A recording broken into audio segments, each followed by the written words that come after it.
À-bas-le-ciel. So anyway, I'm sorry to hear that because I thought the last time we talked, because you said you just met your first vegan in real life, I kind of got the optimistic impression that you were living somewhere where there was going to be a circle of other vegans around you. To some extent, whether it was the other activists at your university or that you were not going to be quite so all alone. But you have actually ended up as another isolated vegan. Is that it? Yeah. I go to the smaller campus at Laurier, Yeah. the Brantford one.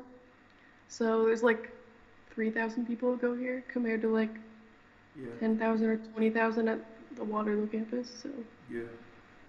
and Well, I'm in human rights, so there should be more people that are vegans. So it's weird to me. okay, I'll tell you something as a contrast. So I agree, but like with human rights, that was the same. When I was in Toronto, I made the long trip from University of Toronto campus to York campus. That really is like a separate city. It's so far apart, it's ridiculous. That really is like two separate cities. It's not far. York is way the hell out. Oh my god. Anyway, the U of T is right downtown. But anyway, I would used to go there just to try to meet people in their ecology department. And it was like you say, like, well, you're in human rights, so you think you're going to meet people with these interests. And I would meet nobody who had any of those interests in their environmental science and ecology, program. But I mean, my own experience in Canada obviously is a lot more negative than positive, which is why I put so much time into YouTube and why that has led to some positive outcomes in my life. Oh, right, that's what I was going to ask you. Right, so is there even a single vegan restaurant where you live? Because normally the restaurant owner, if there's a vegan restaurant, is somebody you can talk to. Yeah, there's actually it's called the Healthy Rabbit. Yeah, It's like vegetarian and vegan, so they have cheese, yeah.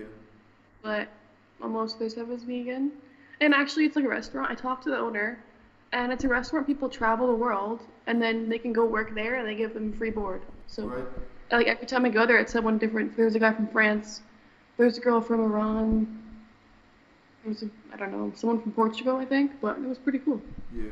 But I mean, that's probably your one positive contact to find other vegans will be to, or other people who are seriously interested will be to talk to that owner about connections in your town. That whoever the owner or manager is, whoever's serious about it there. So I understand even if they're just vegetarian, and like you can literally put up a poster there. I'm sure if you talk to them, like you could do a handwritten poster or whatever saying, hey, I'm at, because maybe there's somebody there you're not meeting. You're trying to meet other vegans. Here in De Hong, there is one vegan restaurant that's owned by an eccentric millionaire. It's a restaurant with a hotel attached to it. It's really wild. It's really crazy, and I guess I'm kind of worried about meeting him because, of course, the language barrier. Like, I need to really go with somebody to translate, someone who's completely fluent in Chinese. Because, like, if I meet him and I blow it, like I make a negative impression on him, then that's the only vegan in this whole city. But obviously, he is a powerful and influential vegan. He took the time and money to create a vegan hotel, which also has a restaurant, that, of course, is nonprofit. Like, it's never going to make money. And it's gorgeous, by the way. Like the rooms are beautiful. The rooms and like the actual setup, like the buffet area, they have this beautiful room. We could have a vegan event or vegan conference there. Gorgeous. Like he made his money actually out of the tea industry. So in case you're afraid he's a millionaire because he did something really unethical, so far as I know, his money comes from owning a tea processing factory. So where they take the tea from the farm and then make it into a finished product. So I'm happy for him if he's managed to make a lot of money without killing anybody. That's really great. But it's like, yeah, right? I don't need to know. I won't ask. But yeah, who knows? There could be a lot of dead bodies on that tea farm. It's true.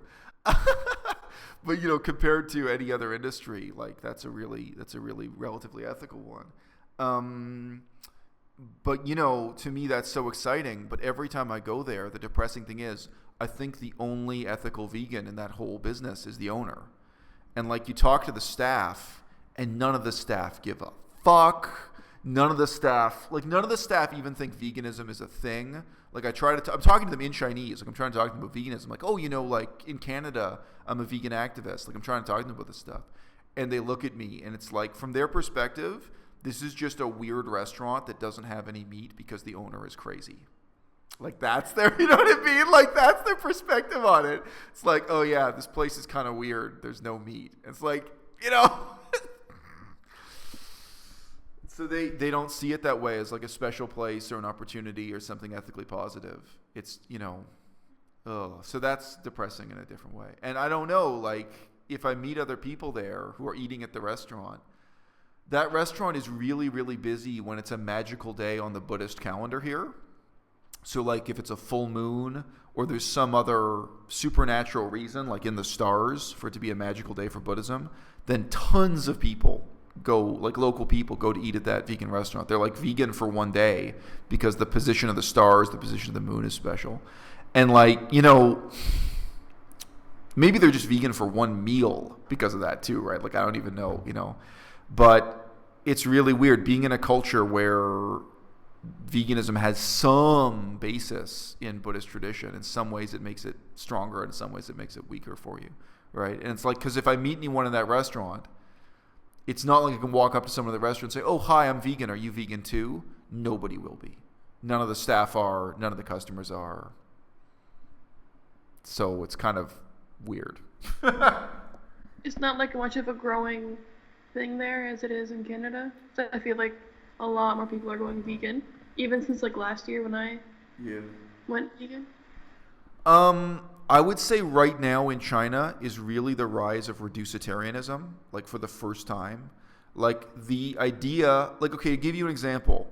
So my teacher, my main teacher in Kunming, the woman who taught me Chinese the most, several people taught me, but she was the main one. She said to me that like just 10 years ago, if you went to a wedding here, and this is really true because I remember what China was like 10 years ago. If you went to a wedding here, the whole point of the wedding was just to eat as much meat as possible, to kill as many animals as possible, just have piles of meat as a sign of wealth. And, you know, like you can see that, like literally, like they just have a giant dead pig on the table and people don't even eat 5% of it. It's just to show like piles of meat. And I went to a banquet here, really weird why I was invited, and it was still like that, where like at every table, they just had like 3 enormous whole fish, like dead birds, it was just to have that pile of meat. But my teacher said she went to a wedding, like one of her good friends got married, and she went to a friend's wedding, and she said, you know, they did the traditional thing where I think they had, 10 dishes, 8 of them are meat and 2 of them are vegetables. And she said, like, the vegetable dishes, people ate all of them, and the meat was all lying there, not eaten. She was like, it's a real shift. Like, people are just aware. People are starting to regard meat as being like cigarettes and alcohol, which they didn't 10 years ago. 10 years ago, they regarded meat as being like bread. Like, you just ate as, like, you know, it was the staple of the diet. And now people are aware, like, meat is something kind of ugly and immoral and unhealthy. And again, it's not ethical veganism, but there is ethical reducitarianism here, really for the first time, where people are again, like people aren't quitting cigarettes or alcohol either, but they, like in China, in a major way, they do regard alcohol and cigarettes as bad, and we're now really shifting into a mentality or overall cultural attitude where meat is also going into that category. People don't want to sit down and eat a huge pile of meat anymore, just to show that they're not poor, just to show that they're wealthy. So that's a big, big, big shift. Well, I was gonna say it, but like the boyfriend thing. We were together for a year when I decided to go vegan. Yeah. And I mentioned it to him, and he's like, "Why are you doing this?" Yeah. But now he's like, "I understand why you're doing this. Like, I really appreciate you doing this." And I showed him the Earthlings and Conspiracy. But he eats everything that I make him.